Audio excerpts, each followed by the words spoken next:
the gear, you know, like I was saying, I first got into DJing around probably 98, 99.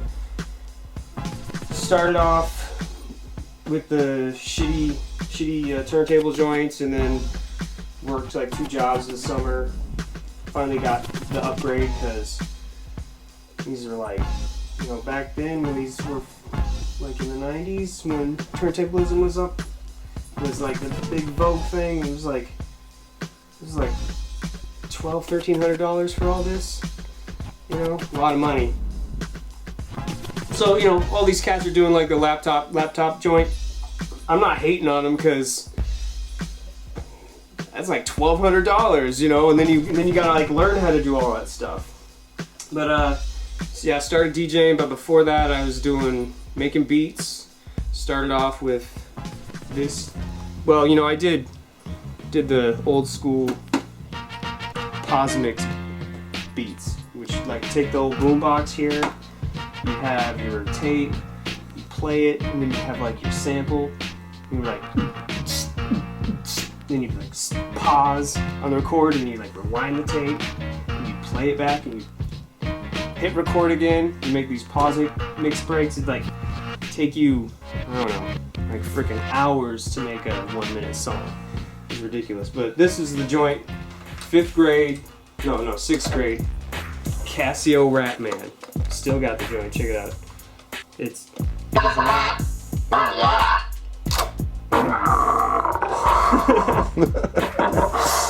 yeah, it's got so it's like, you know, power.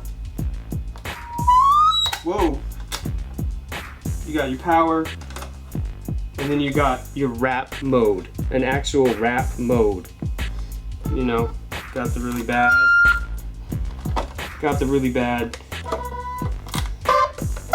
crappy keyboard joint, but this was like what sold it for me when I was a kid. Like the crappy cuts, right? That was a joint from back in the day. That kind of like started it all off of me. But went from that, and then I got into, I did a Yamaha SU-10, made a lot of beats off of that. This was like probably like 97, 98, and then got into the limitations of that, and then went on to the SP-1200. This is like the classic joint that a lot of your like boom bap, you know, 90s records, a lot of that stuff like Showing AG, Beat Nuts, oh no, not Beat Nuts, Beat Miners, all that kind of stuff. Large Professor did all that stuff. Speaking of Large Professor, you know, also got the Kai S950, which actually was owned by Large Professor. I I got this off of him from eBay, and I totally made a dick out of myself. Like I was looking for an S950 because at the time everybody was moving on to other stuff. Like at that point they already had like the MPC XL, and they're moving on to the 1000, so people were trying to just get rid of all their gear. But I was looking for an S950 because I wanted to get that sound of what you would do is you'd MIDI up the S950 to the SP-1200, and they both have the 12-bit sound to it. But what you would do is you would sample everything on this because it doesn't have a sequencer, and then you would sequence on this. Like a lot of like probably like Nas's Ain't Hard to Tell, all that kind of shit, probably done like that. A lot of Showbiz and AG's Goodfellas album, all like that. So I was looking for it. I wanted to get cop one. I just kept getting outbid, and then I finally like got one for like $200, and then I paid him real quick, and then he emailed me. He's like, "Yo, this is Large Professor. Thank you, blah blah blah. I'm gonna send out tomorrow." And then I emailed him back, and I was like, "Yeah, right. you're really cute. You're not the Large Professor, basically. Blah blah blah. That's a cute online name."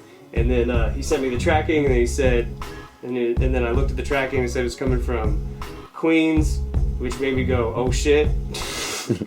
And then in the signature it just said Paul, and I'm like, all right. And then I started looking at all my records, and then I noticed that they say William Paul Mitchell on all of them, And then like a week later I got the box and it said William Paul Mitchell on it, and I was just like, I squealed like a bitch, and then at the same time I was like I was an asshole, but you know, it's dope that I got it.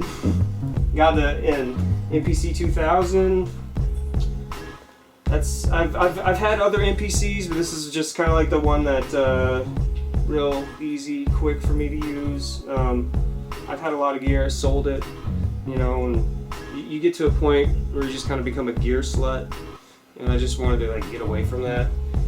This is an EPS, Insonic EPS, like a lot of like Wu-Tang's 36 Chambers albums, like all done on like stuff like this.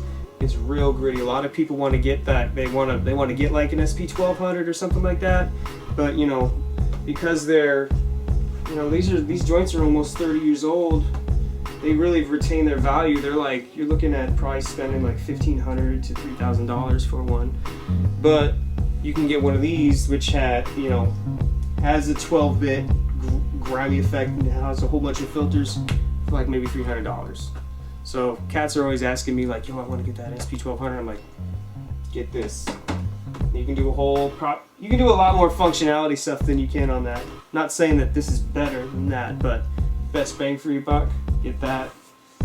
You know, Fender Rhodes doing old school jazz musician type shit. Pretending I'm Bob James, right? Got the bass guitar. This, you know, when you start like getting into making beats and you start actually getting percussion instruments, you have an ear for all sorts of stuff. I used to work at a physical therapy supply company, and this is like actually for people who have like arthritis, and they like use this to like stretch their hands for exercises. But you get this, you like put it right next to the mic. I discovered you put it right next to the mic and you go, and it just has this like deep 808 boom like sound, which is like boom. So yeah, got toys of junk.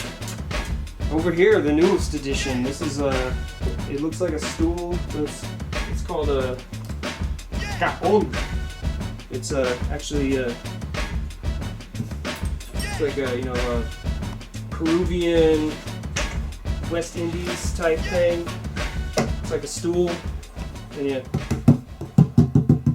all these like different type tones on it.